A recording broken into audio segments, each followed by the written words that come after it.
Alors le Mahamar du Rabbi, le Tofshin Yud Aleph, Tofshin Yud.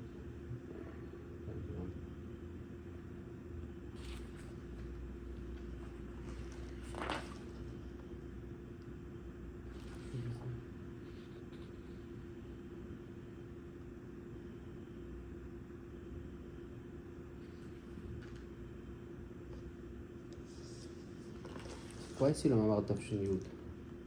Comment? Et ici, t'as vu ici, il y a un petit Mahamar Tofshin Yud, c'est quoi ce truc-là?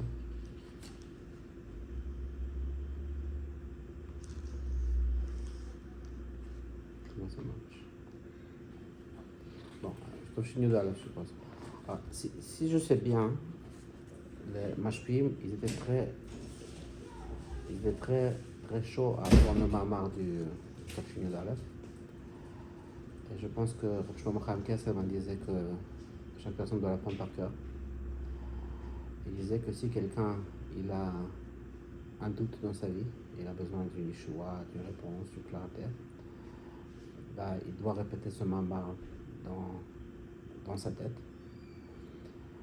Et ce qu'il faisait, c'est que quand quelqu'un venait pour lui pour une Etza, pour quelque chose comme ça, alors il disait au Baruch qui pense le Mahamar, et il regardait combien de temps ça lui prend. Et puis il disait non, tu l'as fait ça trop long, quoi. Alors, il savait combien de temps ça prend pour répéter le Mahamar juste, je sais pas ce que ça veut dire. Et il était très précis là, donc quand tu fais ce Mahamar-là, c'est là que tu te rattaches au Rabbi, et c'est là que tu as cette connexion qui est supposée de te je sais pas moi, de te donner une certaine clarté ou réponse, je sais pas ce que c'est. Mais ce Mahamar-là de Tafshin Yud Aleph a été. Je me rappelle qu'à l'Yeshiva, on en parlait beaucoup de ça. Je sais pas si à ce point-là, dans les Yeshivot, etc., on en parle, mais à mon époque, on en parlait beaucoup. Ça, c'est l'histoire-là que je viens de raconter. Je pense que je l'ai entendu de Rav Chaim Shondaich, qui parlait d'Afka du Mahamar de Tafshin Yud Aleph. Ok? Vas-y, commence à lire. כותב כבוד קדושת מורי וחמי אדמו"ר במאמרו ליום הסתלקותו, יום י' שבט תשי"ד. באתי דגניה אחותי כאן. Comment il écrit במאמרו ליום הסתלקותו? C'est drôle, non? במאמרו ליום הסתלקותו, ouais. C'est parce que le Mahamar, il a donné en avance. Le Mahamar, Yud Shvat, c'est le Yortzeit de Rabbanit Rivka. C'est ça. C'est qui? C'est la femme du Omrach, c'est sa grand-mère. Sa grand-mère. Ok. Même le Dibour Amatri, il était différent. Qu'est-ce que tu veux dire? Le Dibour Amatri, il s'était pas battu les gagner à ce moment-là. Si, c'était pas gagné. Avec la rabbinite Rivka? Non, c'était autre chose. Attends, c'était. Ben, j'ai oublié. Yortzeit pod immozik anto Rabbanit Marat Rivka. Ok. Alors, il a donné pour le Yortzeit de sa grand-mère. Oui. Ok. Mais il a donné en avance. Parce qu'à l'époque, le Rabbi Rayat, il parlait plus. Enfin, il parlait de façon qu'on ne comprenait pas. Il avait déjà son TVC, comment on dit. Comme ça. Enfin, le Rabbi le comprenait quand il parlait, mais ouais, on ne comprenait pas trop. Alors, il écrivait le Mahamar avant. Ok. Alors là, il avait écrit, puis il a donné pour qu'on apprenne pour le Tvat, pour le Yortzeit de sa grand-mère. Mais le Rabbi, il dit, Mamamro le Yom Istalkuto. Qu'est-ce que tu penses qu'il introduit ici? Quand il dit Yom Istalkuto? Ouais. Le jour de la Istalkut, a priori, on dit le jour de la Istalkut du Rabbi. Du Rabbi Rayat. Évidemment. Alors, qu'est-ce que tu veux dire? Ce que je veux dire ici, c'est qu'il introduit tout de suite ici un concept de Emouna. Parce que c'est pas qu'il a donné pour le Yortzeit de sa grand-mère, oups, il est décédé ce jour-là. Il dit non, il a donné, il a fait le Mahamar pour le jour de son décès. C'est Istalkut. Tu comprends? Ouais. C'est pas que juste. Lui, il a donné pour Yud Shvat, le Yortzeit de sa grand-mère. Mais tu es. Il est décédé ce jour-là. Il n'a jamais pensé, mais bon, il est mort ce jour-là. Lui, il dit non. Il a donné le Mahamar l'Yom Istalkut. Le Rabbi, tout de suite, c'est pas que, comme par hasard, c'est tombé ce jour-là. Il a donné le Mahamar pour le jour de la Istalkut. Est-ce que ça change quelque chose? L'aide cache-route. Il y a ce concept-là, comment ça s'appelle, que le concept de la Emouna, c'est le concept principal. C'est pas que d'abord il y a un concept rationnel. Le concept rationnel, c'est il a écrit un Mahamar pour l'histoire de Rabban Rivka. Bati Legani, c'est un concept, comment ça s'appelle qui... Bonjour. Waouh. Ça a commencé ou... Alors on vient de commencer.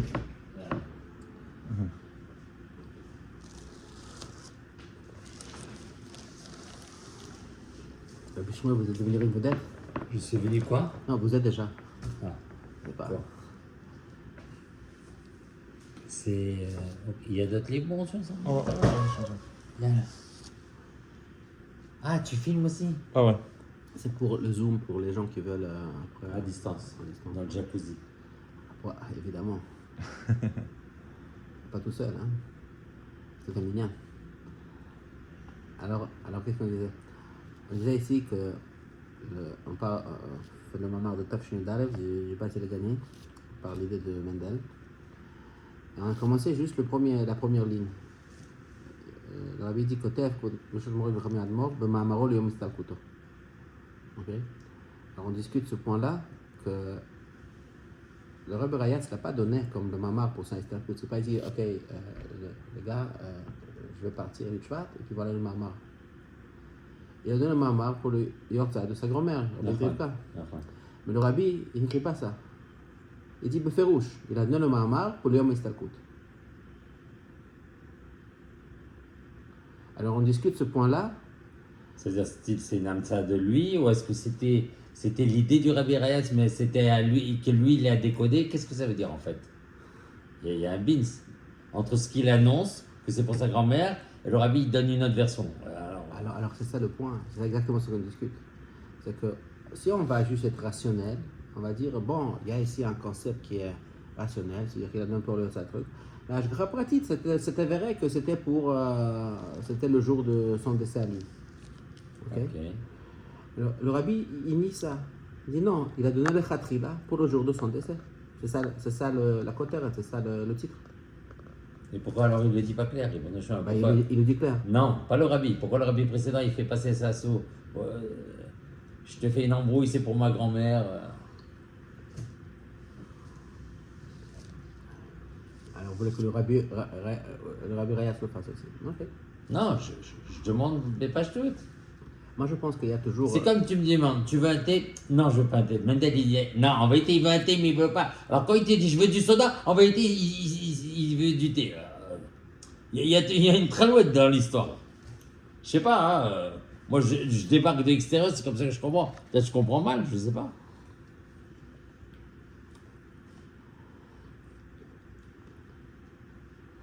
Alors je pense que le concept il est plus simple.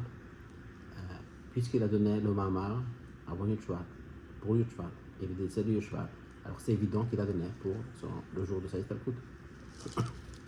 C'est clair. Il se passe aussi que le jour de son Istalkut, c'est le jour de sa grand-mère. Okay?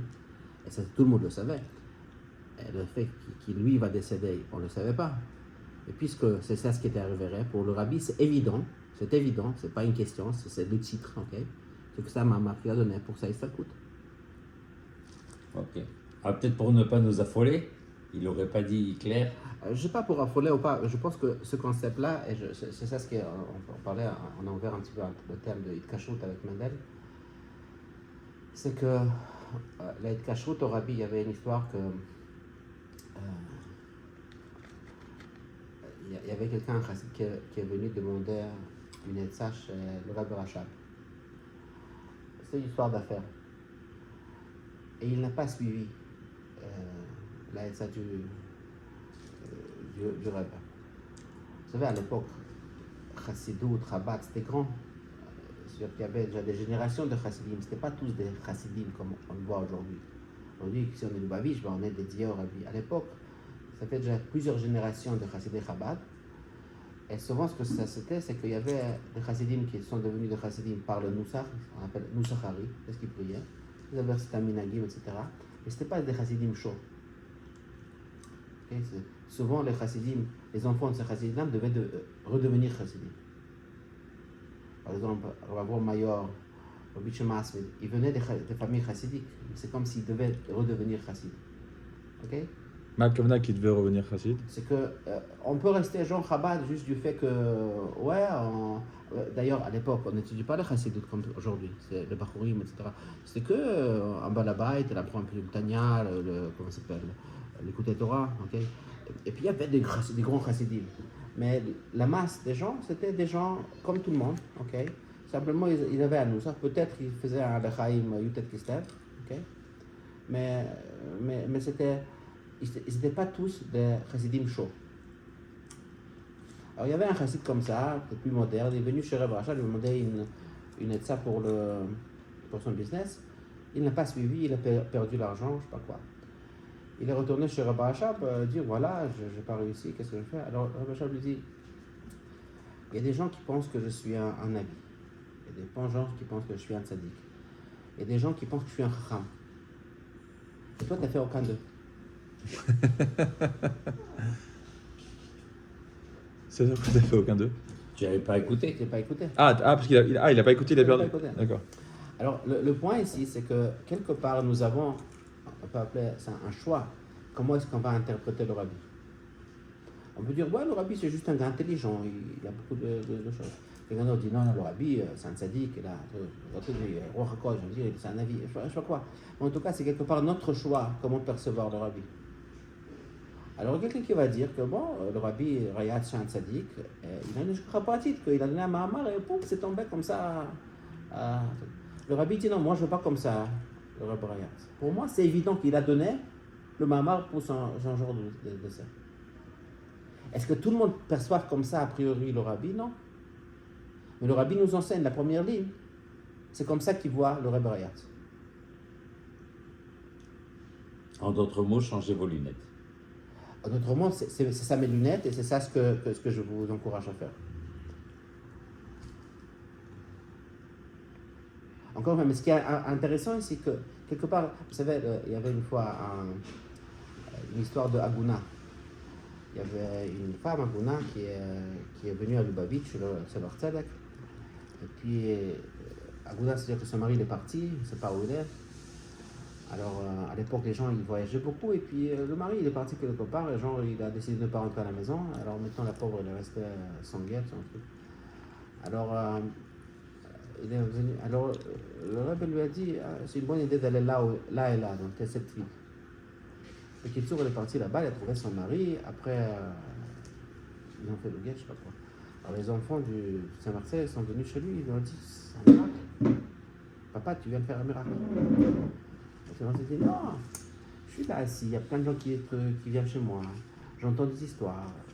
Je vois un petit peu la situation. Non, je pensais que sur où il était là-bas. Ok, ça veut dire que lui, il a identifié. Tu veux,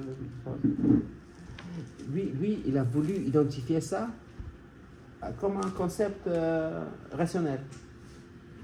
C'est vrai, quelqu'un qui entend beaucoup de choses, il a beaucoup de connexions. Alors, à un moment, il s'est dit, ouais, j'ai entendu son nom, je pense qu'il est dans cette ville-là, va le chercher là-bas. Alors lui, son histoire du Saint-Marcel, c'était de contraire, d'être malbiche ça dans le Teva.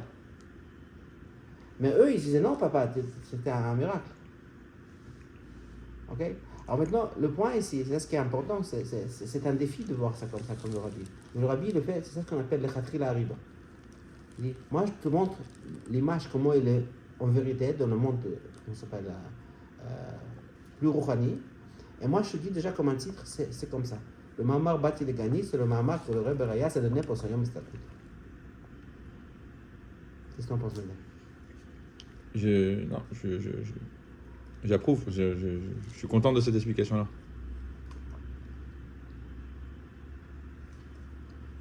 Ok. Je suis très d'accord.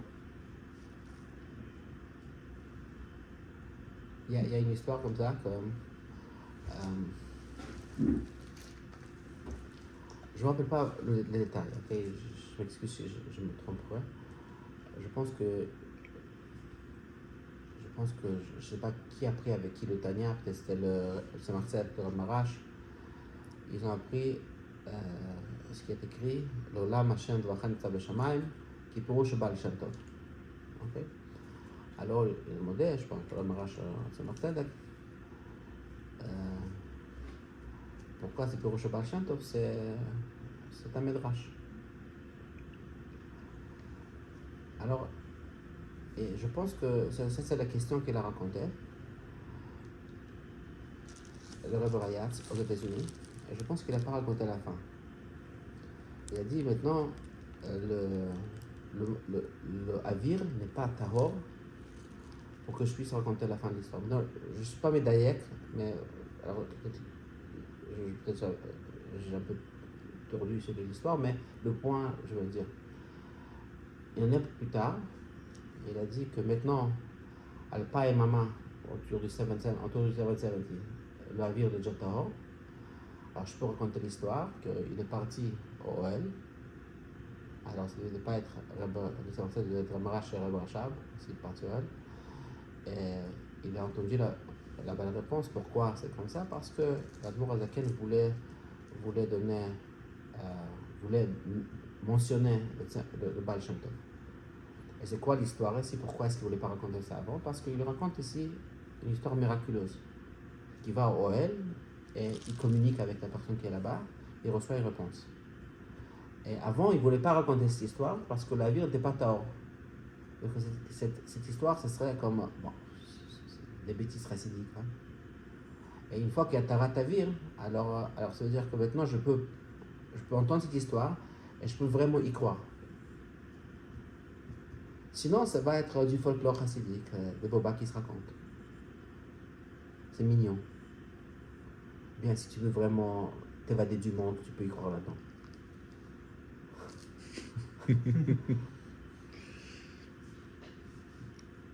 Tu comprends ce que je veux dire? Alors le rabbi, lui, ici, il met ça comme pashtout. Le Rebbe Rayatz, il a donné le Mahamar pour son Yom Stalkut. C'est une vérité, c'est une réalité. Et c'est pas quelque chose qui va être caché. On va vers ça et c'est ça la métier. Okay. Vas-y, continue. Bati legani achotikala. Veita bemidrash chaba bimkomo. Legan en ktivkan. Ela legani lignuni. Lamakom shaya ikari batrina. Deika shechina betartonim haita. Ad kan leshono.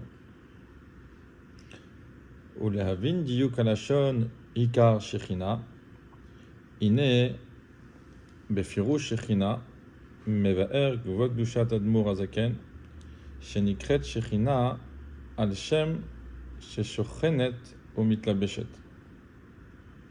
מלשון ושכנתי בתוכם, שהוא ראשית התגלות אור אינסוף. Ok, alors comment est-ce que nous avons l'habitude de voir le mot Shrina, le concept de Shrina?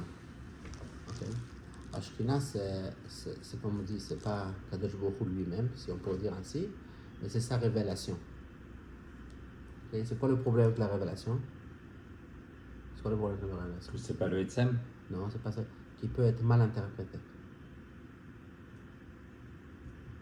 Ça vous est jamais arrivé que vous dites quelque chose à votre femme et puis il comprend quelque chose d'autre? Alors on dit la Shrina n'a pas marché. Okay? C'est-à-dire la Shrina, c'est la façon qu'il se révèle. Okay? Maintenant, une fois qu'il se révèle à quelqu'un, et c'est un grand problème, on peut le mal comprendre. Alors c'est la Shrina qui va recevoir tous les coups. Okay? Alors bon, l'idée ici, c'est pas ça. L'idée, c'est que c'est quoi Shrina? C'est pour ça qu'on va dire Shrina, c'est pas comme lui il est, mais c'est comme il se révèle et c'est comme ça qu'on le perçoit. Okay? Alors c'est pour ça que quand on dit Shrina, c'est Kadosh Baruch Hu, bien sûr c'est Kadosh Baruch Hu. Mais il y a un problème. C'est Kadosh Baruch Hu qui est mélangé avec notre vision. Ok? Ou bien c'est Kadosh Baruch Hu qui se révèle à nous pour qu'on puisse le voir. Alors c'est un concept mélangé. C'est mélangé aussi avec. C'est pour ça qu'il est Shochenot Mitla-Beshet. Ok? C'est le concept divin. Comment il peut être aperçu par nous ou bien perçu par nous. Okay? Vous comprenez qu'il y a un problème? Shochenet ou mitlabeshet. Oui, c'est ce qu'il dit, les shochet. C'est ça ce qui va, être, je sais pas, qui va vivre avec ceux qui l'aperçoivent. Par exemple, est-ce que je connais Mendel? Bien, est-ce que le Mendel que je connais, est-ce que c'est toi? Tu comprends? Maintenant, peut-être tu essaies d'être toi-même, mais quoi qu'il en soit,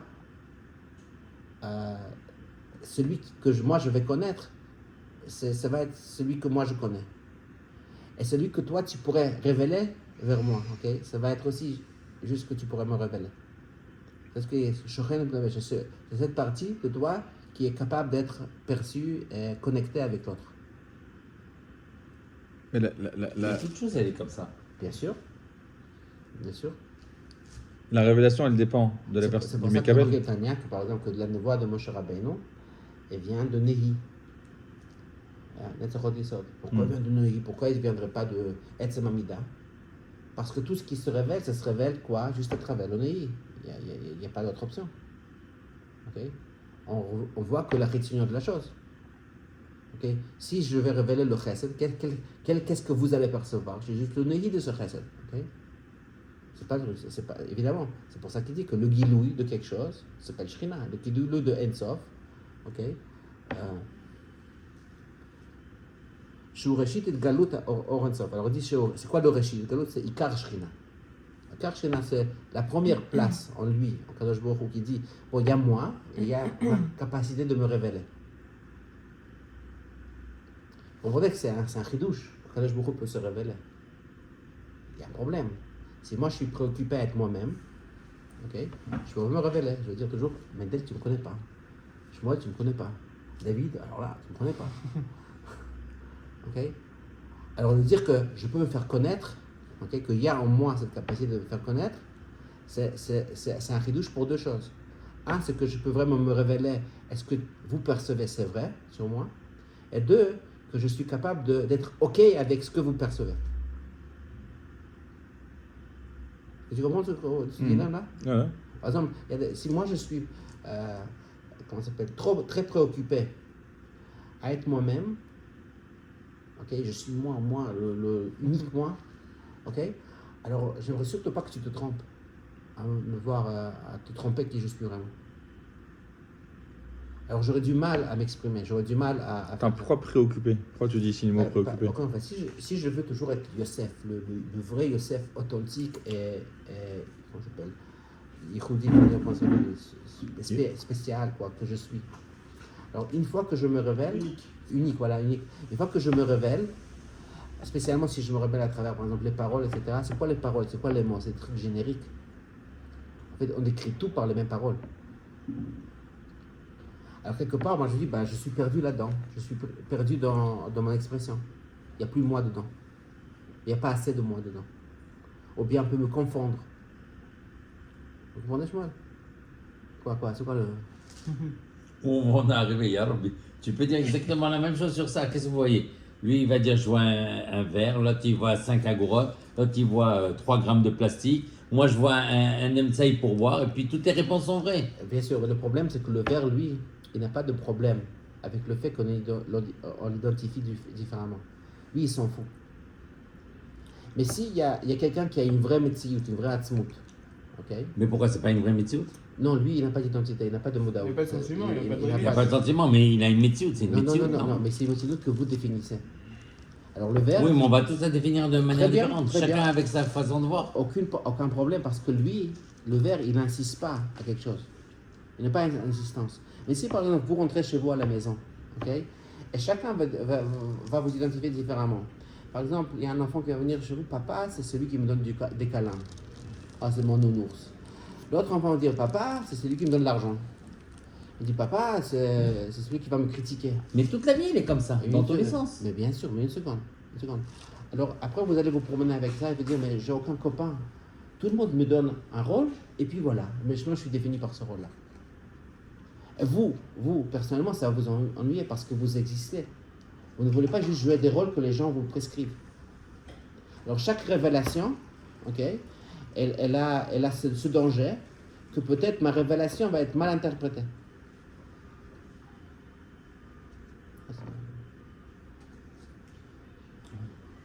Vous comprenez ça? Ça, c'est un truc qui est, d'abord, c'est un truc qui est très très important parce que pour nous, quelque part, nous avons le problème contraire.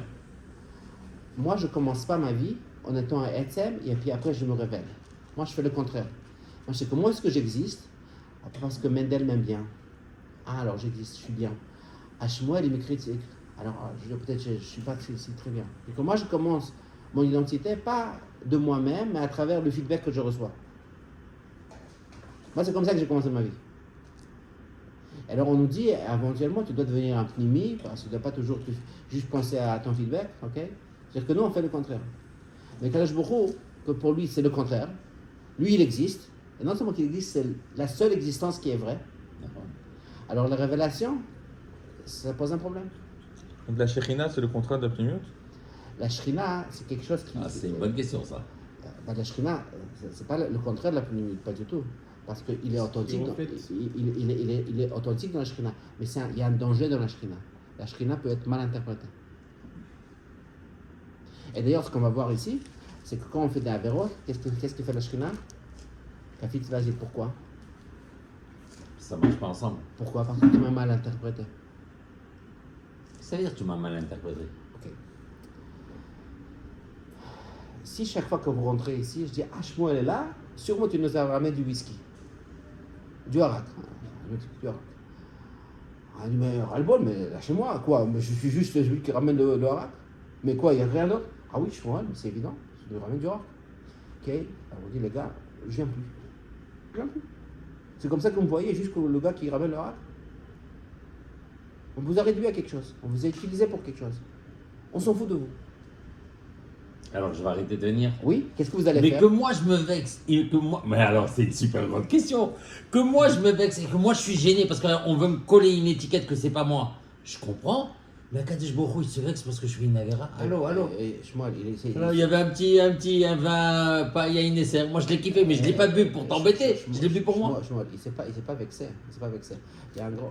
Il est parti. Non. Kafit Vasil, il s'est volé. Pas vexement. Pas vexement. Si toi, pour nous d'avoir un concept de Kadosh Baruch Hu, c'est très important. Pour nous. Ok? Parce que la Shrina, en fait, c'est ça qui crée le monde. C'est ça qui crée la vraie structure du monde. Ok? Et si on l'interprète pas bien, ok, alors on est foutu.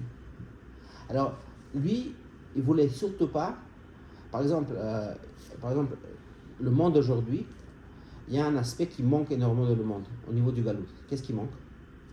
Le Giloui d'Hachem. Qu'est-ce que veut dire Gilou d'Hachem? Qu'on le voit, qu'on le ressent. Alors, je vais vous dire un concept très simple. C'est que les tzedikim, ils sont matzliach, et Rechaim, ils sont pas matzliach. Ce ne serait pas un paramètre canon? Si.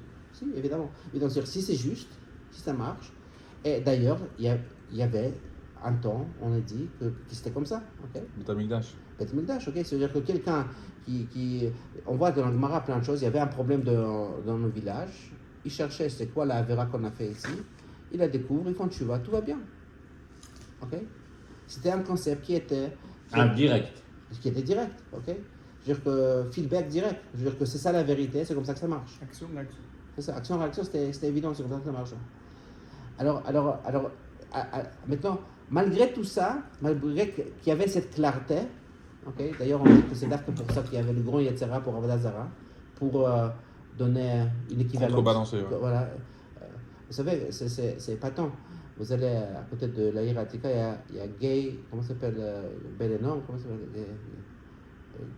Non, il y a cette vallée là-bas, Gay, quelque chose énorme. Alors là-bas, c'est à côté du Beth Mikdash, l'Aïr Atika, et là-bas il y avait le tombe du Moller. À côte à côte. Ah, c'est côte à côte. Hein. Genre, je fais observer Nishaï mon enfant, et puis d'ailleurs aussi je le fais passer pour le Moller. Genre, il y a toutes les options. C'est où ça? Gay, comment ça s'appelle? C'est pas Gay, non, je sais pas. On dit que là-bas, le Peter du Guénom, on dit que c'est quelque part là-bas. Oh là là. Ah oui. La rue, elle s'appelle comme Gainem. C'est ça. Gainem, un truc comme ça. Ouais. Je connaissais pas, ça, c'est où? C'est en bas, quand tu sors du char à Shpot, ok? tu vas au Kotel. Et si tu vas avec le bus en bas, alors du côté gauche, il y a comme ça une petite vallée. Et là-bas, c'était. Là où il y a Ir David, en bas. Ir David, c'est de l'autre côté. Enfin, Ir David, c'est. À droite et l'autre à gauche. Oui, non il y a Arnona. De l'autre côté de. Comment ça s'appelle de la vallée, il y a Arnona. Alors là-bas, c'était le temple du Moller. C'était pas tant comment c'était. En face du Beth Amikdash. Ouais, tu marches 5 minutes, tu es en Beth Amikdash, tu es en 5 minutes, tu es au Moller. Waouh. Ah, mais Il y a un lit l'idée. pour tous les goûts, quoi. Ouais, c'est ça. Il faisait du tout, quoi. Genre. Alors le point, ce que je veux dire aussi, à l'époque, il y avait, à une époque, quand le concept, la structure, comment Kadosh Baruch Hu, il a créé le Guy monde. Ben Hinnom. Guy Ben Hinnom. Ben Hinnom, voilà, c'est ça. Alors, ça veut dire que, en fait, on voyait le feedback d'une façon très claire. Maintenant, dans le Galout, qu'est-ce qui est arrivé? On ne le voit pas. Non, mais attends, il y a un truc qui colle pas. Mais s'il y avait le feedback tellement clair, tu fais une mitzvah, t'as gagné $500, tu fais une avéra, t'as pris un zbang, alors comment il a laissé faire cette mitzvah de Avodah Zarah pour tromper le jeu? Ah non, alors parce que lui, il dit, ça fait partie de son équation, qu'il y a une prira, ok? Ça fait partie de son équation qu'il y a des Nevi'im qui vont vous dire que c'est pas bien. Il y avait dans cette équation qu'éventuellement vous allez être puni, ok? Mais il a Er Chapaim. Ça fait partie de cette équation. Ok. Ok. Et tout ça c'est arrivé. Ok. Tout ça c'est arrivé. Mais ça fait partie de ton équation. C'est pas un feedback direct tout de suite sur le coup. Ok. Mais Khaled Shabbat, il n'y a pas. Non, c'est pas comme ça que ça marche. Ok. Mais le fait lui-même que la structure du monde, elle était la structure de Malchut, de Shekhinah, c'était évident. Alors maintenant, si on ne respecte pas ça, bah après il va dire, bah non, bah alors vous allez vivre maintenant sans ce feedback-là. Puisque vous ne le respectez pas, ça ne marche pas pour vous, vous l'interprétez. Pourquoi? Parce que quelque part, quand ça part, à un moment, on commence à le rechercher nous-mêmes. C'est-à-dire que la Shekhinah ne s'impose plus. Et quelque part, par exemple, la chose que vous allez dire, je suis sûr que vous allez dire ça tous, qu'est-ce qui nous manque le plus aujourd'hui? C'est le feedback. Moi, j'aimerais savoir que quand, par exemple, quelqu'un que je prie, quelqu'un qui m'écoute. Vous savez, à l'époque, les gens, ils allaient au Beth Mikdash, même au deuxième temple, ok? C'est l'histoire qu'il y a dans la Gemara, que quelqu'un qui a donné, qui n'avait pas d'eau pour les Olé Regalim, qui c'était le Tardion, alors il a emprunté chez le Romain de l'eau, enfin, il dit, si je ne te ramène pas vers ta date, je te remplis d'or.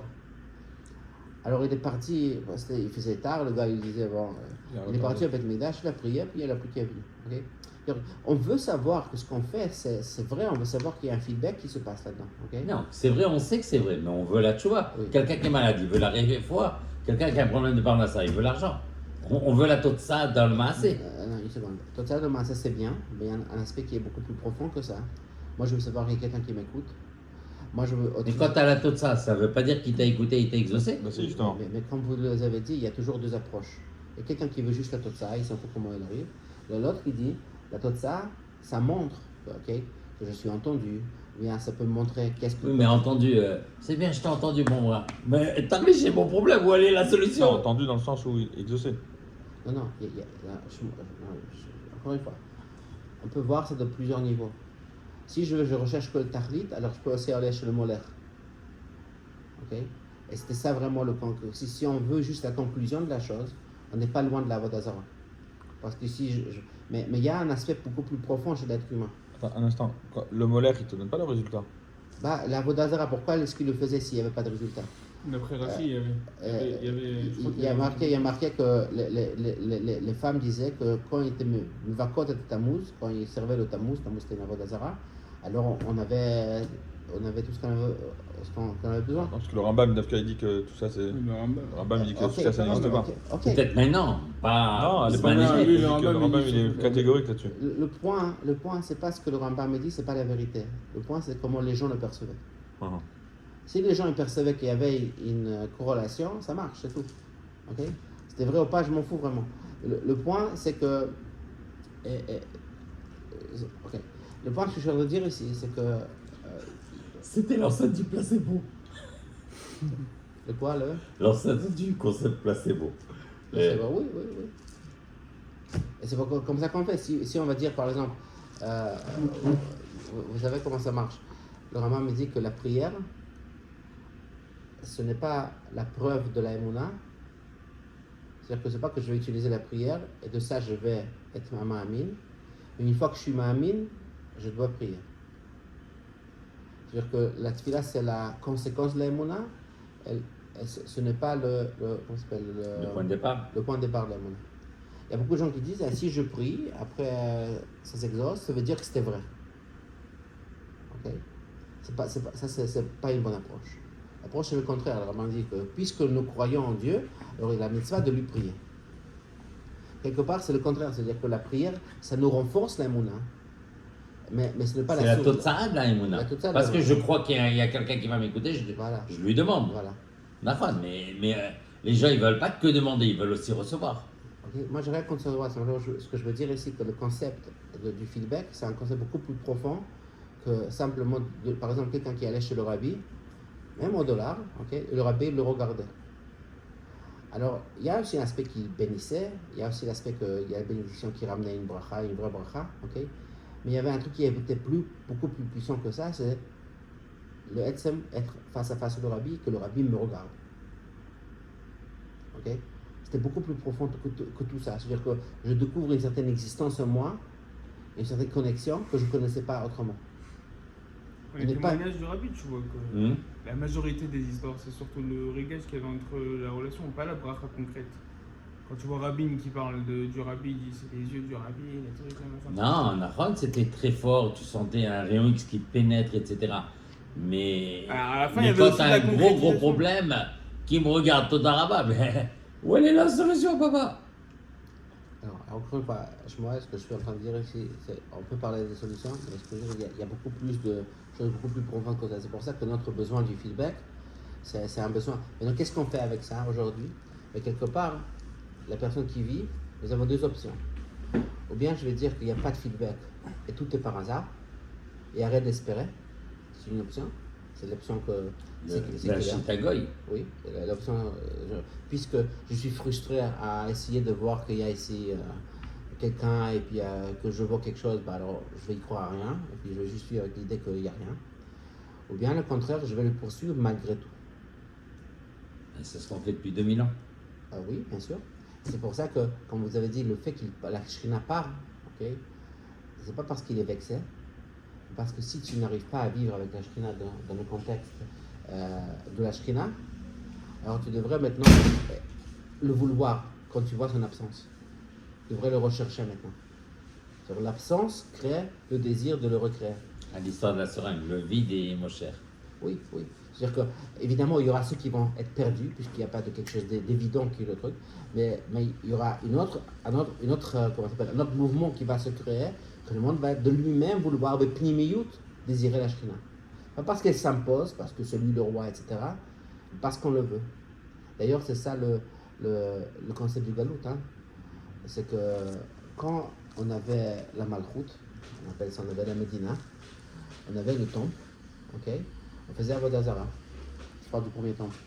C'est fou ça. Dès que les Juifs sont partis en galoute, ils sont devenus des tzadikim. Ils sont devenus des tzadikim, ils ont fait tchouva. Et avec ça, on n'a pas le temple.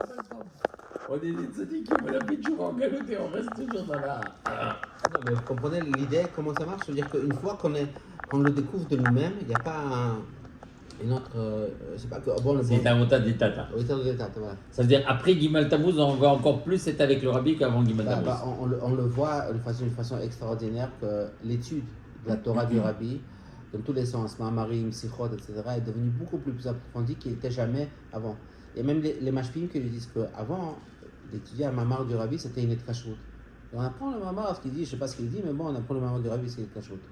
Aujourd'hui, les gens, ils apprennent le mamar du rabbi. Ils veulent comprendre ce que le rabbi a dit. C'est comme, vous comprenez, ce manque-là. Tu veux dire qu'il y a un effort ou un accent sur la écoute, sur la qualité?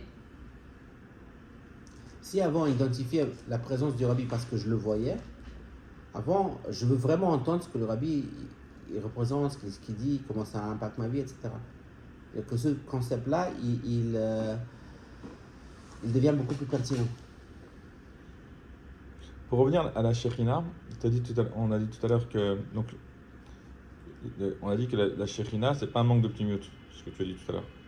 Non, la part de Kadosh Baruch Hu, c'est pas un manque de primeur, puisque c'est une Shekhinah, il est Shochen, ça veut dire que c'est comme si Kadosh Baruch Hu dit, moi, je vais être dans cette, je vais m'enfoncer dans cet espace où je peux être mal interprété, okay? Et même l'idée même que je suis mitgalé à quelqu'un, c'est que, en fin de compte, ça montre deux choses. Un, c'est que je suis prêt pour être perçu par l'autre, hein?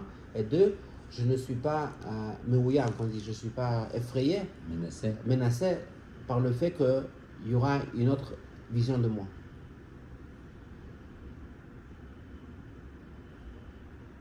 Oui, mais alors pourquoi la Shekhinah s'en va à chaque fois qu'il y a une avéra? T'es pas menacé, il n'y a pas de truc. Alors j'ai pris un peu de Yain Nesser. Alors, c'est ça ce qu'on va apprendre. Okay. On va voir.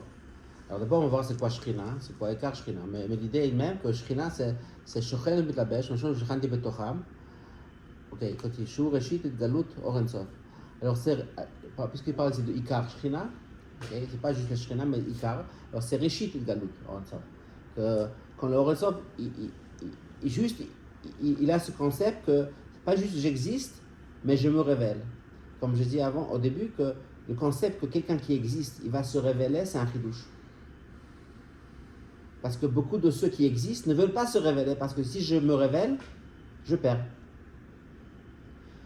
Et c'est pour ça que dans la Chassidut, c'est écrit que celui qui se révèle, il doit avoir un sens de soi beaucoup plus profond. C'est pour ça qu'il est capable de se révéler. Ah, vous savez comment c'est dans Torah Or, avec le Hey d'Abraham, que le Hey d'Abraham, ça vient du premier Hey de Shem Havaya, que c'est Bina, et que Bina, ça vient de Pnimutatik. Le machal, c'est qu'un gros chacham peut raconter sa chokma même à un enfant, quoi, quelqu'un qui est très petit. D'où ça vient? Parce qu'il est tellement chacham, ok, qu'il peut conceptualiser sa chokma même à quelqu'un qui n'est pas shayach. Quelqu'un qui n'est pas assez chacham, il va dire juste les mots, les phrases qui sont dans sa tête. Il ne sait pas le réduire à quelque chose d'autre.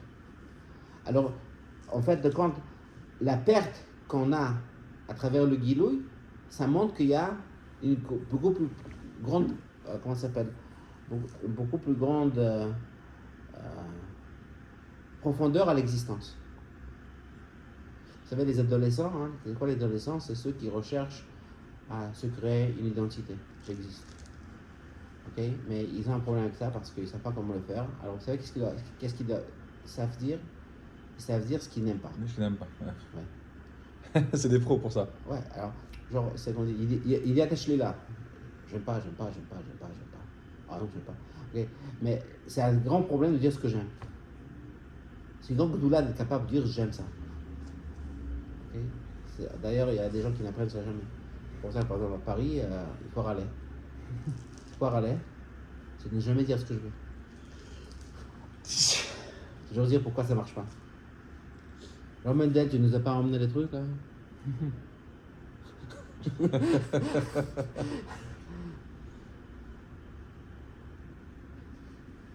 Khazak. Tu vois l'heure là pour que ça soit pas sans. 43 minutes pour l'instant. Okay. Moi j'ai pas d'heure alors toi tu. Ok, והנה. והנה, ממה שכותב ראשית התגלות אור אינסוף נקראת בשם שכינה, מובן מזה שעניין שכינה הוא מעלה מהאצילות גם כן, גם בבחינת האור שלפני הצמצום, שהרי ראשית התגלות הוא באור אינסוף שלפני הצמצום, וכמו שכתב גבוה קדושת אדמו"ר האמצעי, כי הארת הקו וחוט לגבי עצמיות אור אינסוף נקראת בשם שכינה. Ok. Alors, quelque part, il y a un problème. Quand il parle du Ikar Shekhinah, puisqu'il a dit Shekhinah, quelque part, comme on a expliqué avant, Shekhinah, c'est un niveau qui est bas, c'est juste sa révélation. Ikar Shekhinah Betartani Mata, ça veut dire, tu n'es pas trop investi là, c'est juste la Shekhinah qui est là. Ok. Alors, il dit non. Le fait qu'il dit Reshit Haet Galut, qu'il s'agit d'un niveau très haut. Tous vont être sains. Attends, on va voir où il va. On va voir où il va en arriver avec ça, ok? Alors on dit c'est sûrement plus haut qu'Atsilut. Et Atsilut pour nous, dans notre concept à nous, Atsilut c'est le plus haut. Okay? Ça veut dire que bon, évidemment on peut parler plus haut qu'Atsilut, mais pratiquement parlant, Atsilut c'est le Kout. Okay? Après Atsilut, il y a Olamot Bia, c'est des Nivraim. Mais Atsilut c'est le bon Dieu quoi. Okay? C'est pas tout, c'est comme ça, c'est le bon Dieu. Alors on dit non, c'est plus haut qu'Atsilut. Alors il dit qu'il y a moins de Admor à Emtsaï. Attends, ça veut dire que ce serait plus haut que le bon Dieu? Non, c'est plus haut que notre concept du bon Dieu, notre concept du bon Dieu. qu'on a à travers Atsilut. Okay? Amis, attachez vos ceintures, on va décoller. Oui, c'est ça. Alors, les ceintures ne vont pas vous aider. Alors, le concept ici, c'est que. Alors, il dit c'est quoi? Que le Kavechut, ça s'appelle. Kiarat Kavechut, le Kabatzmut, on dit Kavechem Shkina. Encore une fois, alors, où ça commence ce concept-là qui s'appelle Shkina? Alors, dire Kavechut, ça s'appelle déjà Shkina. Encore une fois, comment ça marche? Il y a le Tzimtzum, Makom Panoui, c'est-à-dire que il reste juste le Or Makif qui est Makif. Alors pour avoir une relation avec le monde, pour créer le monde, Kadosh Baruch Hu, il ramène le Or du Memaleh, ça s'appelle Kav Vechut. On dit Kav Vechut, c'est tout ce qu'on a Ishtachelut, etc., ça commence du Kav Vechut. Avant Kav Vechut, il n'y a pas de Ishtachelut. Okay? C'est-à-dire que toute même première révélation de Kadosh Baruch Hu dans le concept d'Enivraim, même au plus haut niveau, d'ailleurs même comment ça s'appelle, Atik, qu'on appelle Atik, okay? Atik, pour nous Atik c'est le bon Dieu, alors là. C'est quoi Atik? Atik c'est la chaîne, il y a plusieurs chatim de le mot Atik, mais Atak c'est comme s'il est copié, c'est la copie de ce qui se passe avant Tzimtzum. Ça veut dire que c'est le Kadosh Baruch Hu qui se copie-coller dans le cave. Ok? Je sais pas comment ça s'exprime, mais c'est sûr que le cave c'est pas mal grand. On dit c'est juste la Shekhinah. Et continue. Qui y a Shekhinah ou? כי עניין שכינה הוא בכל מקום לפי עניינו. לגבי אצילות, הנה המלכות נקראת בשם שכינה. Ça veut dire que si on prend Atsilut comme le bon Dieu, ce serait quoi la Shekhinah de Atsilut? C'est Malchut. Okay? C'est toujours comparatif. Proportionnel. C'est ça. וגם בזה, מה שבמלכות דאצילות נקראת שכינה, מבאר גבוה קדושת אדמו"ר עצמת צדק, שזהו דווקא כמו שנעשית בחינת עתיק לעולם הבריאה. אבל בהיותה באצילות, היא מיוחדת עמהם, עם הספירות דאצילות, ולא שייך לשום שכינה. Ok, alors, quand ça commence à être attique, c'est-à-dire que ça commence à créer le Keter, okay, qu'on appelle ça, la structure du Keter pour les mondes bas, c'est-à-dire quand il y a une conception des mondes bas, alors c'est là qu'on peut appeler Malchut comme Shekhinah. Okay? Mais auparavant, quand il n'y a pas ce concept-là, c'est-à-dire que Malchut c'est juste un concept complémentaire au Midot, alors on ne peut même pas appeler ça Shekhinah. comme ומכל מקום, אין זה סותר למה שכתוב לאל שהקו נקרא בשם שכינה.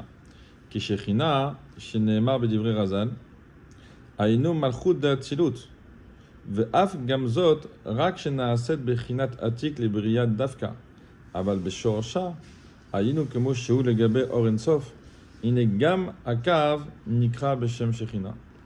Alors il y a la Shekhinah, comme on dit, classique.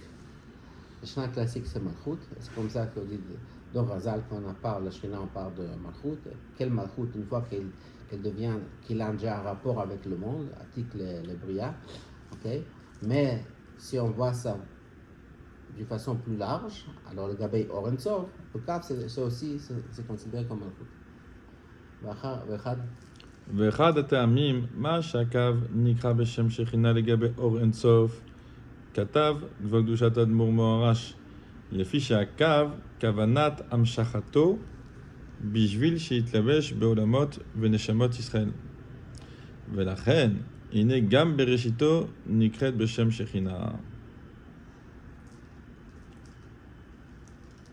Ok, alors maintenant, quel rapport puisque l'idée de Shekhinah, on dit qu'il est shochen ou mitlabesh, c'est-à-dire que c'est quelqu'un qui va avoir avec chose. Alors pourquoi quel rapport avec le cave? Le cave, il n'est pas mitlabesh en nous, on ne le perçoit pas. Ici, pourquoi? C'est quoi la kavana du cave? Pourquoi est-ce qu'il existe? Parce qu'il veut éventuellement que l'être humain va être capable d'être connecté avec Kadosh Baruch Hu. Ça veut dire que le cave est fait pour cette raison. Okay? Que tout le concept du Or Memaleh, cave, c'est le concept qui a un sens de haut et de bas, de proximité et de distance. Et c'est ça qui nous donne une shaykhout avec Kadosh Baruch Hu. Si on n'aurait pas eu le Or Cave, on aurait eu juste le Or Sovev, et le Or Sovev, il a juste un concept qui s'appelle Yesh Ma'ayin. Il n'y a pas de proximité, il n'y a pas de distance. C'est toujours Yesh Ma'ayin. C'est-à-dire que l'idée du cave elle-même, c'est fait pour qu'il puisse avoir une itlapshut, v'shachanti betocham. Tu peux rappeler tout le concept du scénario chez l'autre? Pourquoi? Non, pour bien comprendre. Oui, genre, pas plus spécifique dans la question. C'est-à-dire, on parle du cave. Il y a Alors, au niveau du parsar. Alors, le langage kabbalistique, c'est qu'il y a le Igoul, okay, le Igoul Agadol. C'est qu'une fois que Kadosh il a fait le Tzimtzum, Makom Halal, Makom Panoui, tout ça c'est métaphorique quand on parle des Igoulim. Okay. Je ne sais pas qu'il y a, on aime faire des dessins, il y a un petit rond, etc. Sans compas. Oui, mais le concept ici, c'est que le Or Makif, c'est le Or qui, quelque part, qui pourrait contredire le monde. Ok? Pour les contredire, puisque le Or Makif, il est en train de dire qu'il n'y a que moi qui existe. Ok? Il n'y a que moi qui existe. Alors, il n'y a pas de place pour une autre existence. Ouais. Moi, je parle tout au départ. On sait qu'il y a Atzmut, après l'Or Ensof, hein? Le Ratzon, je crois. Le Ratzon, c'est plus haut, non? Ratzon. Mais le haut, Moi, je ne sais pas parce que je ne sais pas à quel point est-ce qu'il faut être. On peut parler moins précisément de l'Eshta chez l'autre genre. Moi, je veux juste parler des concepts. Peut-être, par exemple, la différence entre Sovev et Memaleh, c'est que dans le Sovev, il n'y a pas de. Chaque chose est batel le gambre. Qu'est-ce que le batel le gambre? Parce que d'abord, tout est égal. Genre, pour le Sovev, le Hatzilut et une pierre, c'est la même chose. Ils sont à égale distance de Kadosh Baruch Hu, et pour tout le monde, pour eux tous, le concept de Kadosh Baruch Hu, c'est Aïn. On ne le perçoit pas. Ok? Alors, tout ce qui existe, c'est qu'il n'y a que lui qui existe, et tout ce qui existe, ça doit toujours crier. C'est moi alors, imaginez-vous que tout le monde sont pareils. C'est-à-dire que toute votre identité que vous percevez, ça n'existe pas. C'est tout des bêtises. Vous n'avez pas où avancer. Vous ne pouvez jamais vous rapprocher de lui. Yannis, c'est le communisme par excellence. Je ne sais pas si c'est le communisme par excellence. Oui, c'est pire que le communisme par excellence. Quand même, dans le communisme, il y a une hiérarchie, il y a un parti, etc. Il y a toujours une hiérarchie. Alors là il n'y a aucune hiérarchie. Parce qu'il y a un seul boss. c'est même pas un boss, c'est c'est l'existence. Voilà, inexistant. Il est inexistant parce que tout le monde s'apparaît. C'est-à-dire qu'il n'y a aucun sens à tout ce que moi je pense, que je veux, que je ressens. Il n'y a aucun sens à tout ça parce qu'il n'y a nulle part vers où aller. Ça, c'est ce qu'on appelle Yehuda Ila. Ok. Oui, je pose la question. Viens, si on parle de ça, on va parler de ça, on va pas. C'est encore un thème. Si on apprend Yehuda là, viens, on apprend Yehuda là, je sais pas. Bon, Mais, ok. alors, parce que Kadosh Baruch Hu, il voulait qu'il y ait une shaykhout entre Kadosh Baruch Hu et les Nivraïm. Alors c'est pour ça qu'il était mamshich là-dedans à Orakav. Il a créé un concept que on peut avoir une shaykhout avec Kadosh Baruch Hu. C'est-à-dire que moi, tant que moi, dans mes paramètres à moi, que moi, dans mes paramètres de nivrage, j'ai un concept de haut et de bas, je suis moukbal. C'est-à-dire que j'ai une akbala, j'ai un sens de proximité et distance, bien et pas bien et tout ça. Okay? Alors il a dit, oui, je vais moi aussi j'ai un concept par lequel je peux comment ça s'appelle, avoir une connexion avec ça. Et c'est ça ce qu'il appelle ici Malchut, Shrina. C'est pour ça que tout le concept du Kav, il représente cette shaykhout que Kadosh Baruch Hu peut avoir avec l'Ivraïm. À cause du Or HaKav, d'ailleurs, la vérité c'est qu'aujourd'hui le Makif, il est Nimshach aussi, le Sovev, mais par le Memaleh. C'est pas comme si Kadosh Baruch Hu est en train de nous dire comme ça, moi je vais me faire connaître chez vous Et je vais aussi vous raconter que j'ai un concept qui s'appelle Sovev, mais je vais leur raconter le concept du Sovev juste pour que vous puissiez me comprendre, pas pour vous annuler. J'ai pas bien compris. Ok, c'est pas qui va dire j'ai mon concept du Sovev et puis à travers le Sovev je vais vous annuler. Des fois, genre, je vous annule. Non, ça fait partie de la communication du Memaleh. Tout le concept du Memaleh, c'est dire qu'il y a une shaykhut. Je peux être Oui, Shochen shayach. ou Mitlabesh. Ok. Ok. Et c'est pour ça qu'il y a un concept de Oed de Ba et tout ça. Je rentre dans l'Akbala, il y a un concept de Ilava Aloul. Okay. Mais pour que vous puissiez vraiment apprécier c'est quoi le Memaleh, vous devrez aussi connaître le Sovev.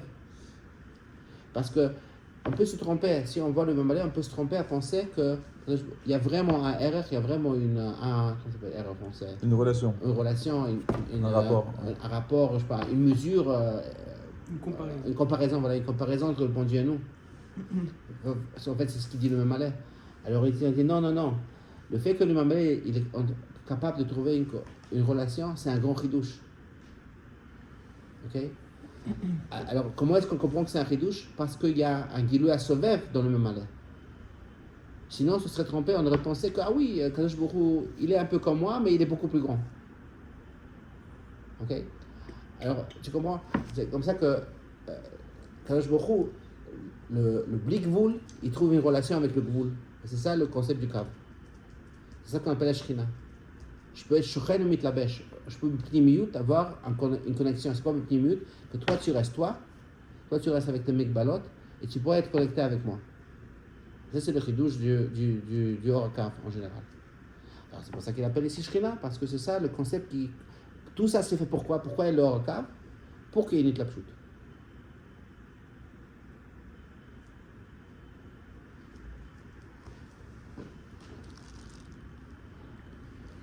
ולמעלה יותר שכינה בשורשו הראשון, למעלה מהצמצום, מבאר גבול קדושת האדמו"ר נשמתו עדן, שגילוי האור כמו שהוא לפני הצמצום, נקרא בשם שכינה. Alors là, encore une fois, maintenant on va plus haut. C'est-à-dire que jusqu'à maintenant on a fait Orakav. Orakav c'est après le Tzimtzum. Mais maintenant il dit qu'il y a Gilo Or, les fenêtres Tzimtzum, il s'appelle aussi Shrina. Ok, continue. Il y aurait deux sortes de Shrina? Ou c'est la même Shrina? On a toujours dit que Shrina c'est relatif. Ok, donc c'est la même Shrina, sauf que c'est une. Shrina c'est un mot qu'on va toujours appeler celui qui va comme je dis avant, Enfin, s'éloigner du. Malchut, Voilà, qui va toujours s'éloigner du Etzem pour se révéler. Alors Malchut d'Atzilut, c'est la révélation d'Atzilut. C'est la Shrina d'Atzilut. Voilà, la Shrina d'Atzilut. Le Kav, c'est la Shrina de l'Efnei Tzimtzum.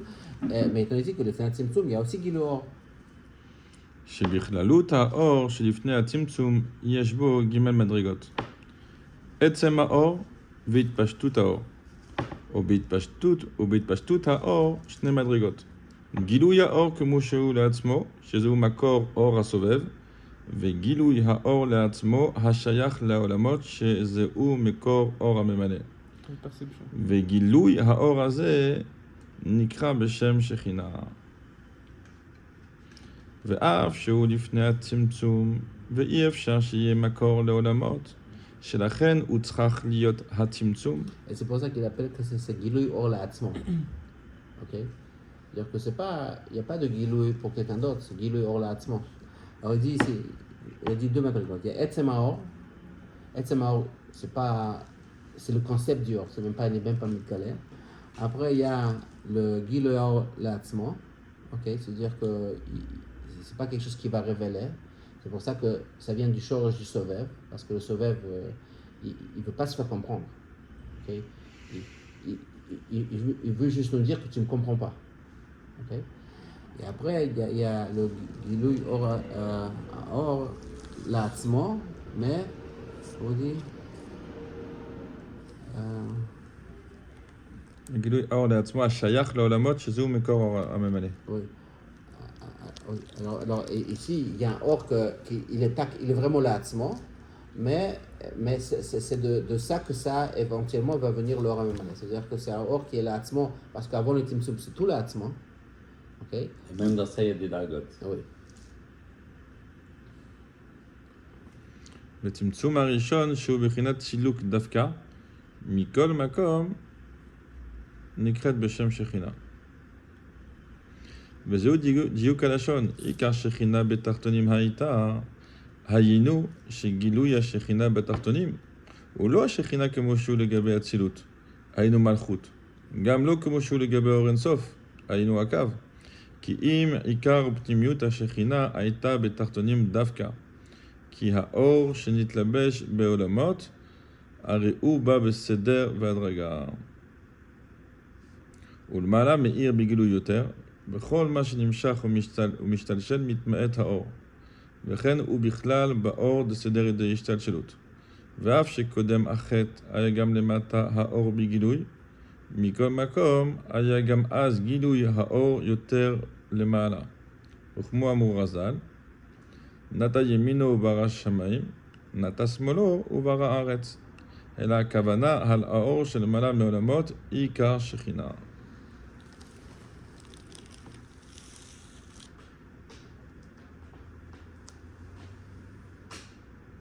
Ok, alors lui il dit qu'il y a ici une certaine stira, une contradiction. Puisque le or, en général, et tout le concept de Atzilut, Bria, etc., Asiya, ça montre que le or, il se rapetissait. Alors, on ne peut pas dire qu'il y avait un plus grand Gilouï ici-bas. Mais quel Gilouï pourrait oui être ici-bas, plus grand? C'est le Ikar. Alors, comment est-ce que vous comprenez ça? Encore une fois, c'est pas la contradiction. Ok, alors, puisque le or, lui, se rapetissait, c'est ça ce qu'il dit ici que... Il se rapetissait ou il se voile? C'est la même chose. C'est la même chose, ok. C'est pour ça qu'il dit que c'est évident que la Shrina elle-même, qui a aussi c'est-à-dire qu'il va se rapetisser, le mal meir, or begilou yoter, il y a plus, après il y a moins et moins et moins, ok. Alors c'est évident qu'on ne parle pas de ce or-là, parce que même le concept qui existe Shamayim va arrêter, ça veut dire que Shamayim il y a plus de gilouï, arrête c'est moins de gilouï. Alors si tu dis qu'il y avait plus de Shrina, c'est pas vrai, il y a moins de Shrina, il y a moins de or. Okay? Si on parle de or Sheikh Lolamot, il y en a moins ici. C'est pour ça qu'il dit que c'est évident qu'il s'agit du Ikar. Ikar Shrina, c'est le or qui est au-delà de l'Eishtashim. Alors comment est-ce qu'on comprend ça? Que d'un côté on te dit Shamayim il y a plus d'or, en bas il y a plus, en moins, et après on te dit Shrina c'est le Ikar. On dit le Ikar Shrina, on ne peut pas dire que c'est le or régulier qui est plus grand ici, parce que sinon le Asiya ça ne serait pas Asiya. Okay, le Asiya ça serait Atzilus, je ne sais pas si ça ne serait pas ça, ça serait le contraire. Mais on nous dit, mais alors Asiya c'est Asiya, Tartonim c'est Tartonim. Non, c'est-à-dire que le niveau très haut en vérité était dans ce monde-là. Oui. C'est ça oui, alors, comment est-ce qu'on comprend? D'un côté, Shrina, on dit, il y en a moins ici, si on peut dire comme ça le mot Shrina. Il y en a moins Begilouï. Mais Ikar Shrina, il y en a plus. Ben voilà, ouais. Le Gilouï il est moins. Mais c'est le Etzem qui est là, c'est le Ikar. Ok. Enfin, le mot Etzem, ok. Est-ce qu'on parle quantitatif ou qualitatif? On ne va pas s'amuser avec le mot Etzem. Alors, parce que si on aurait pu dire Etzem par lui-même ne nous intéresse pas. Ce qui nous intéresse, c'est le Gilouï. Ici, le Gilouï, il est moins. Une seconde. Le Gilouï, c'est pour ça, parce que Shrina s'appelle Gilouï. Okay? Même Ikar Shrina, il s'agit du Gilouï la Atzmo Hashayach Lolamot. Okay? Ce qu'on a dit avant Tzimtzum. C'est-à-dire qu'on s'intéresse au Gilouï. C'est de dire le mot Etzem, le Etzem il est toujours là. Hein? Il n'y a rien qui s'est passé avec le Etzem. Okay? Alors qu'est-ce que ça nous ajoute d'avoir le Ikar? Puisque le Or, il est Mitztamtzem, et pratiquement, s'il y a la Gashmut, etc., ça veut dire qu'il y a moins de lumière ici. Il y a moins de révélation ici. Mais il dit, mais le Ikar Shrina Betartanim. Comment est-ce qu'on le roi de Tohu, ça veut dire des lumières qui sont très hautes, peut-être qui sont au-delà du Seder Shachalut, c'était Beikar, c'était dans ce monde-là.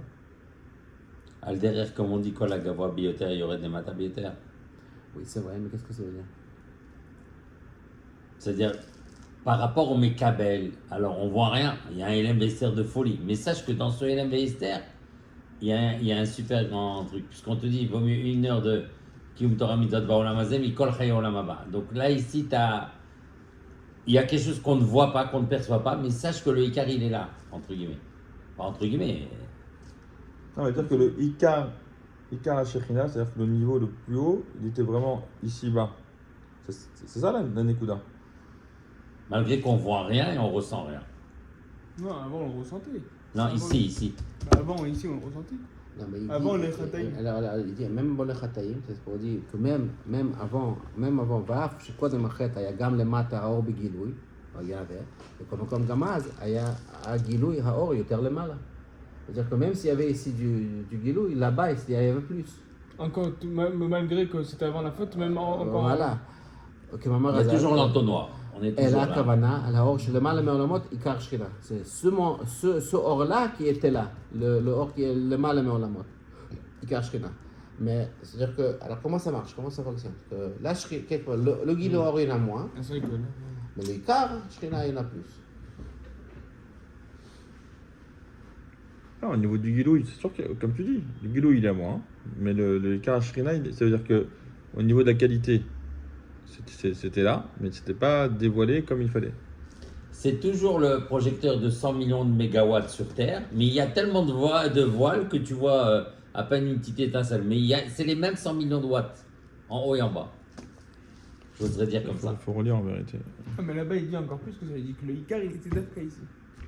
Ouais, bah, le projecteur, on l'a descendu, mais on l'a tellement bien voilé qu'on voit rien. Et le Gilo, il est resté en haut. Plus qu'en bas, du coup.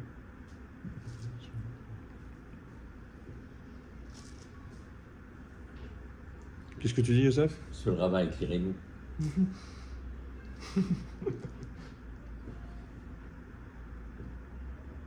Non, je sais pas, c'est intéressant de comprendre c'est quoi le Ikar, c'est quoi le Gilui Or La'atzmo, c'est-à-dire quoi le Gilui Or La'atzmo? C'est quoi une métaphore pour Gilui Or La'atzmo? C'est quoi un machal pour ça? Gilou Yaor, comment je suis là, Atzmo? Je suis Makor Or HaSovev. Non, Makor Or HaSovev. Ça, c'est le Makor de Or HaSovev. Le Gilou Yaor pour lui-même. Le Gilou du Or pour lui-même. Mais si c'est pour lui-même, qu'est-ce qu'il a besoin de Gilou? Alors, c'est ça. Moi, ma carte de visite, c'est pour quelqu'un d'autre, c'est pas pour moi. Alors je veux dire, Shmuel, ce que vous avez dit au début, on parlait de prière. Alors vous avez dit que c'est bien que tu m'écoutes, mais moi je veux savoir le Tachlis. C'est vrai? Ouais. Je pense que tout le monde est ça. Hein. Ça m'étonnerait que quelqu'un prie sans le Vous ratio. êtes exceptionnel. Nous, on n'est pas du tout comme ça. Vous êtes vraiment unique. Bon, ça arrive. Ok. Alors, la vérité, c'est que, imaginez-vous que vous aurez prié, etc. Et éventuellement, ce que vous avez besoin, ça, vous le recevez. Donc dites-moi, dans ce que vous recevez, est-ce qu'il y a plus de guilor ou moins de guilor? Est-ce qu'il y avait plus de guilor dans votre prière ou il y a plus de guilor dans le fait qu'on vous a, je sais pas, la bracha que vous aurez reçue?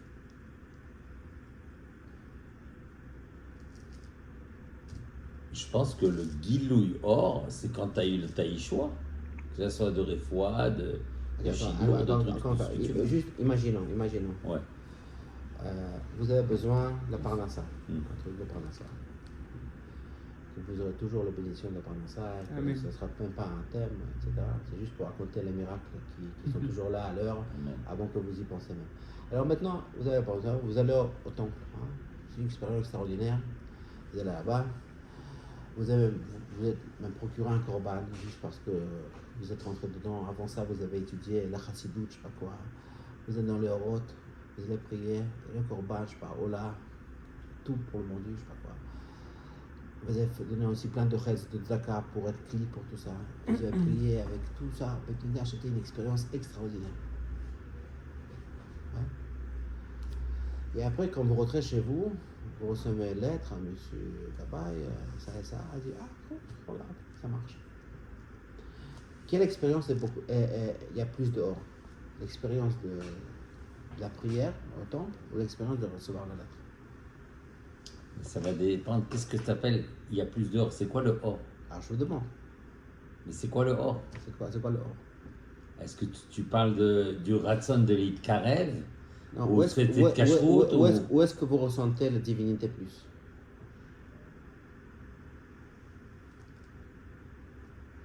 C'est sûr que quelqu'un qui prie, qui supplie Hachem, il le ressent et il lui frappe à sa porte. Mais quand il reçoit ce truc, aussi je le ressens. Non, une seconde, je ne vous ai pas dit que non, mais d'abord, je vous ai fait une image beaucoup plus importante que ça. C'est pas que juste je supplie, vous allez au Beth Mikdash, toute l'expérience là-bas. C'est pas juste supplier, vous avez étudié la Chassidut, vous avez ramené un korban, comment? Vous avez fait, je sais pas moi, des shlamim pour faire manger aux pauvres. Il y avait beaucoup plus de choses que vous avez fait, ok? Genre, c'est pas juste l'expérience comme ça, étroite, j'ai demandé, j'ai reçu, ok? Il y a plus que ça. Ok? Vous comprenez qu'il y a une expérience beaucoup plus riche dans la prière, dans tout cet événement. Tandis que quand vous aurez reçu ce que vous aurez reçu, il y avait quelqu'un qui, je sais pas, j'ai lu une biographie d'un gars, un millionnaire qui est devenu milliardaire aux États-Unis dans les années 80, même avant, je sais pas, quelque part au Texas, il a racheté plein de pétrole, etc. Et il dit, le jour quand je suis devenu milliardaire, c'était un jour normal. Après, je vais voir le journal, et puis là-bas, il s'est écrit que voilà, moi, j'ai acquis ça et ça, et voilà, maintenant, je suis officiellement milliardaire. Ça m'a rien fait. C'est un jour comme un autre. Et quand on vous dit joyeux anniversaire, comment c'est d'avoir cet âge-là? C'est un jour comme un autre. Le processus de devenir milliardaire, c'était un grand cheminement, ok? Mais le fait de devenir milliardaire, je l'ai reçu, voilà. Alors, vous avez reçu cette lettre, je sais pas, vous avez reçu cette opportunité, vous avez gagné cet argent. Le fait lui-même de le dire, de l'avoir reçu, de faire ça, en fait, c'est quelque chose qui est très pauvre dans sa lumière. Mais ça montre quelque chose de plus profond. Qu'est-ce que ça montre? Ça me donne quelque part une expérience complète avec Kadosh Baruch Hu. C'est la Ratzoveshov. Il y a tout dedans. C'est-à-dire qu'au concept du or, il y a très peu de or là-bas.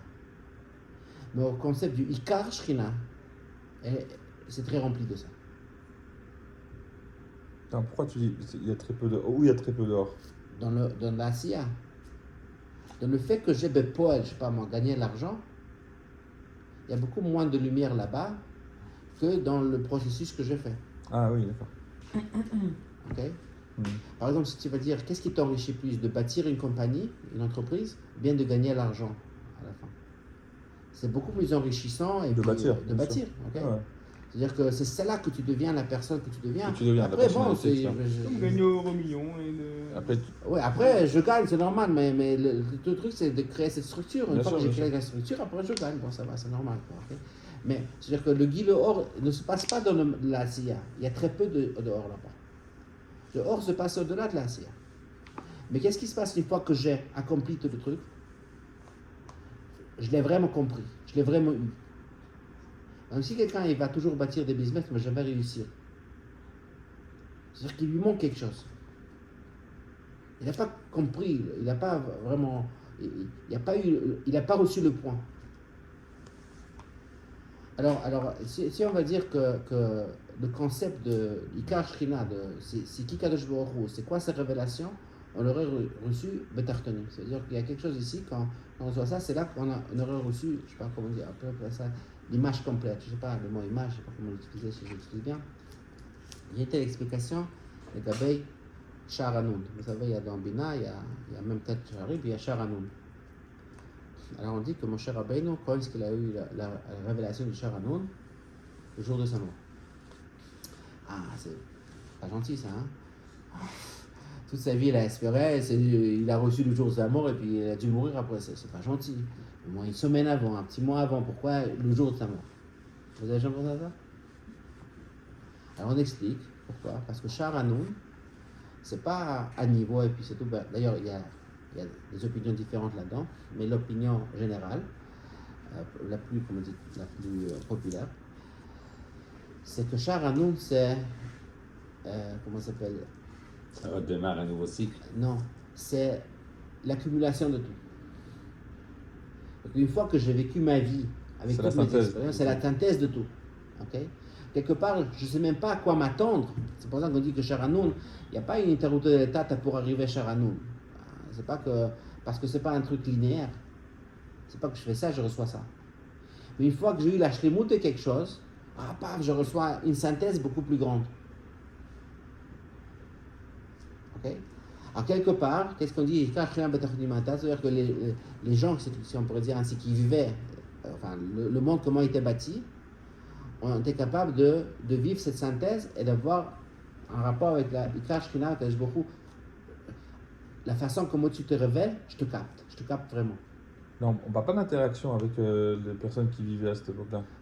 C'est-à-dire que le concept lui-même de Tartonim, c'était une certaine synthèse qui se faisait, où se révélait le Ikar de Kadosh Baruch Hu.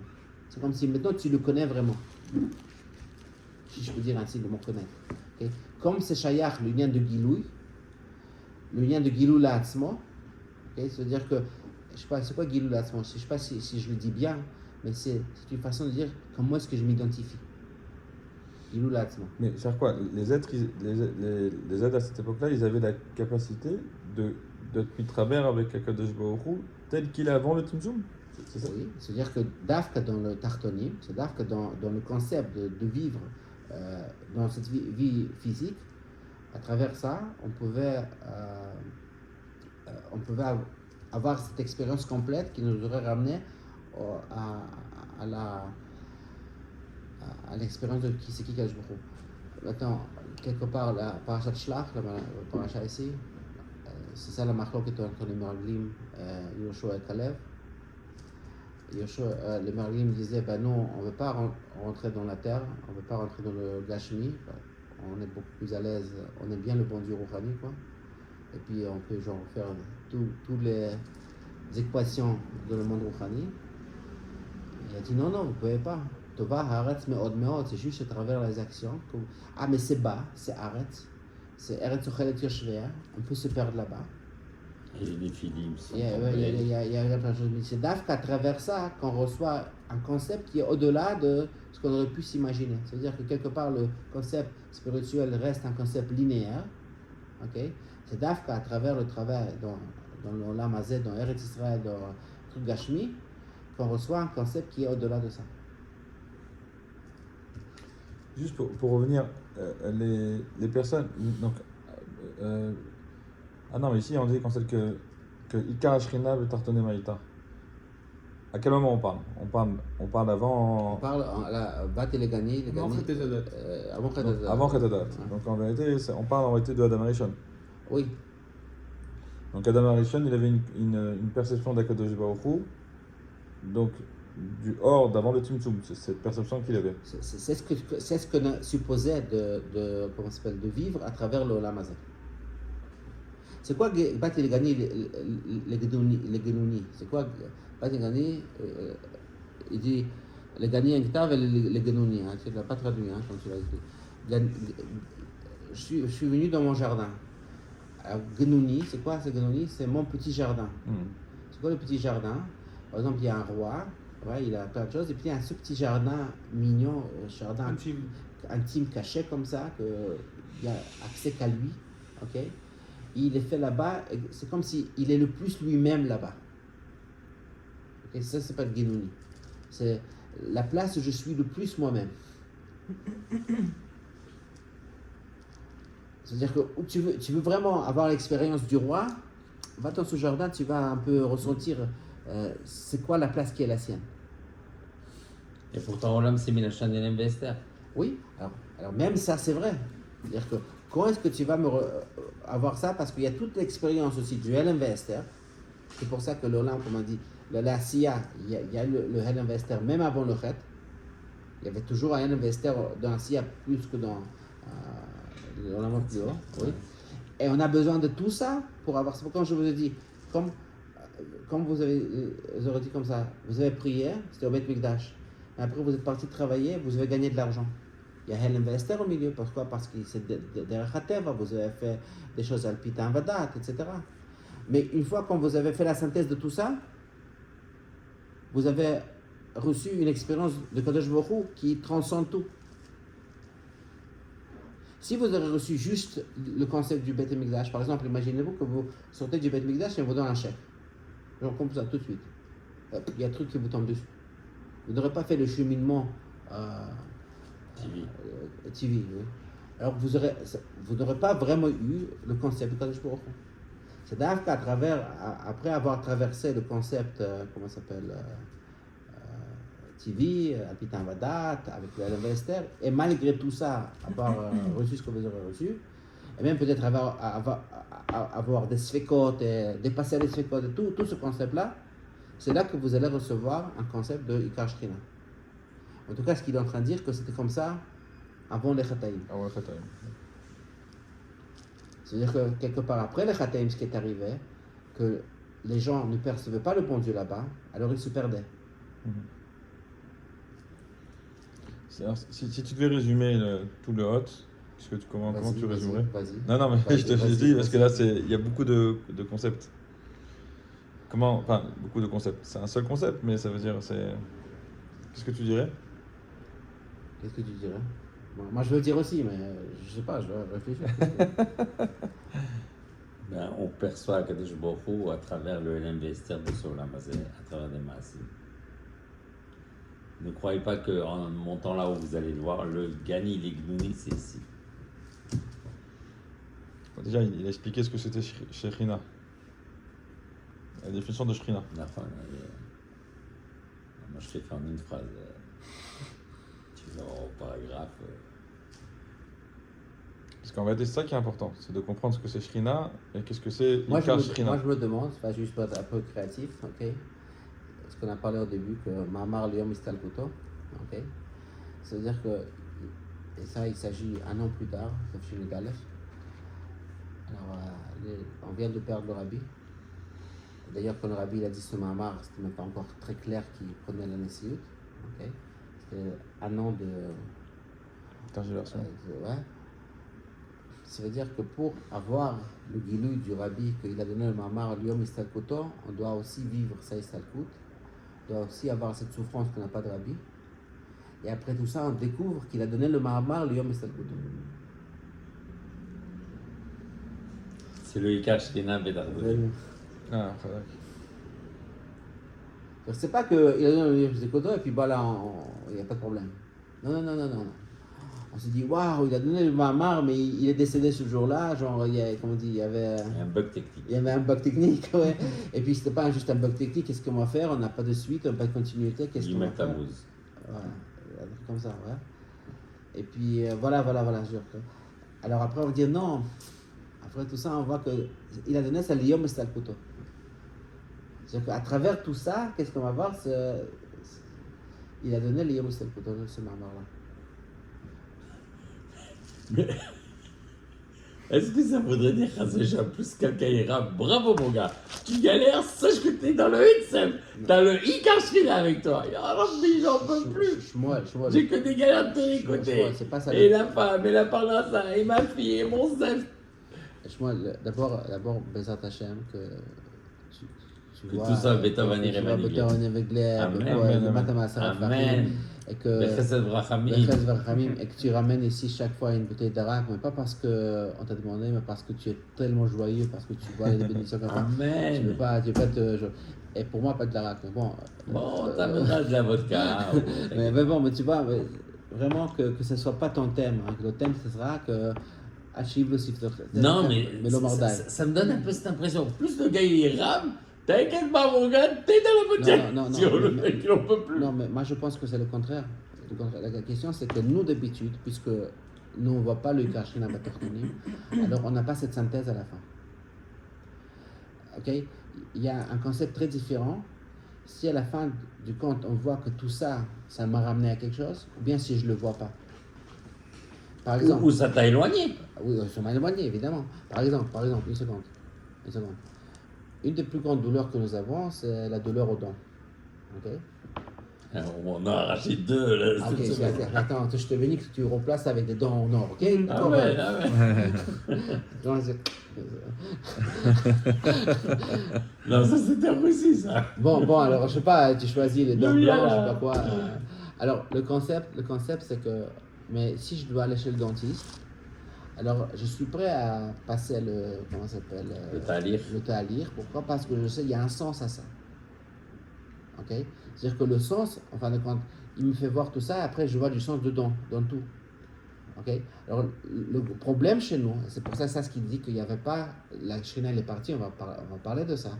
Mais c'est comme si la personne vit cette vie-là, elle n'arrive pas à aboutir à un tahlit, elle n'arrive pas à aboutir pourquoi j'ai fait ça, c'est quoi le point ici. En fin de compte, le tahlit de chaque nivra, c'est d'avoir cette connexion avec Kadosh Baruch Hu, au niveau le plus profond. Le pire, ça sera, et c'est ça ce qui est quelque part, vous savez, c'est quoi le grand défi de la chassidoute? C'est qu'avant la chassidoute, le bon Dieu, il existait dans des places dédiées à lui. N'est-ce pas? Au Beit Midrash, il y a des places pour le bon Dieu, genre comme ça. Chassidoute a dit, mais on ne peut pas vivre comme ça. On ne peut pas vivre comme ça. Je ne veux pas vivre comme ça. Moi, je veux avoir le bon Dieu partout. Vous savez, c'est qui le premier gars qui était comme ça, fou furieux? Yaakov Avinu. Yaakov Avinu, on dit pire, c'était Bariach HaTichon, Mavriach Mnaken Tzel HaKatzel. Lui ne pouvait pas supporter que s'il y avait un élément de toute la bria où je n'arrivais pas à vivre le bon Dieu, ça veut dire que mon bon Dieu n'est pas vrai. Alors moi, quand je disais Torah sur la relation entre Yaakov et Esav, ça m'embêtait. Pourquoi? Parce que Yaakov a décidé qu'il va être Mitaken Esav. Et c'est pour ça qu'on est en Galout. Galout et Dom, on est très long. Pourquoi? Parce que Yaakov a décidé qu'on va réparer Esav. Je dis, mais lâche-moi. Laisse Esav avec son problème, et nous, on va être le peuple juif, on va faire ce qu'on va faire. Pourquoi est-ce qu'on doit se mêler de tous les problèmes? Hein, pourquoi est-ce que vous pensez? Peut-être c'est notre rôle. Ah, non, mais pensez. Parce que Yaakov avait, non? Il dit, alors tu veux dire qu'il y a Esav, que lui, il ne peut pas connecter avec le bon Dieu. Okay? C'est-à-dire qu'il peut avoir une existence dans ce monde qui ne connaît pas le bon Dieu. Alors si c'est possible, ça veut dire que le bon Dieu n'est pas vrai. Mon Dieu n'est pas vrai. Okay? C'est-à-dire que s'il y a une expérience dans ce monde-là, que je ne sais pas comment l'attacher avec ma connexion avec Kadosh Baruch Hu, je ne sais pas tout de suite, pas tout de suite, après il y a plusieurs options. Okay? Alors ça veut dire que mon Dieu n'est pas vrai. Vous comprenez? En fait, la chassidoute, elle est venue exactement pour ce fait-là que non, on ne peut pas vivre avec un bon Dieu qui est ségrégué à des places spécifiques. Quelque part, pourquoi on est chassidim? Hein, Mendel? Pourquoi, malgré tous nos pensées, on est chassidim, même si nous avons des frictions avec certains concepts chassidiques, etc. Parce qu'il n'y a personne qui nous offre un Dieu qui va vraiment être partout dans le monde. Il n'y a personne qui nous offre à ce point-là. C'est pour ça que malgré toutes nos frictions, ceux qui l'ont pas, en tout cas, okay? Mais il y a quelque chose qui dit... Moi, je me rappelle que moi, j'étais en Bachour, j'étais allé Shiva à Saint-Louis. Alors, je ne sais pas pourquoi j'avais une tendance comme ça vers la chassidut générale, pas Chabad, hein, genre Baal Shem Tov et tout ça. Et j'avais mon Rosh Shiva, Rav Rouven Meir, le Chachamim Shin Tovot. Et il était un élève de Ponovitch, alors il n'aimait pas les tendances chassidiques, même pas Chabad dans les Shiva, mais il y avait. Qu'est-ce qu'il pouvait faire? Alors une fois, il m'a demandé, une fois je voulais apprendre quelque chose de chassidique, on avait des melamdim chassidiques dans les Shiva. C'est-à-dire qu'il y avait la Nala, ils avaient des enfants, ils ont créé un cheder pour les enfants, et pour ça ils ont ramené des melamdim.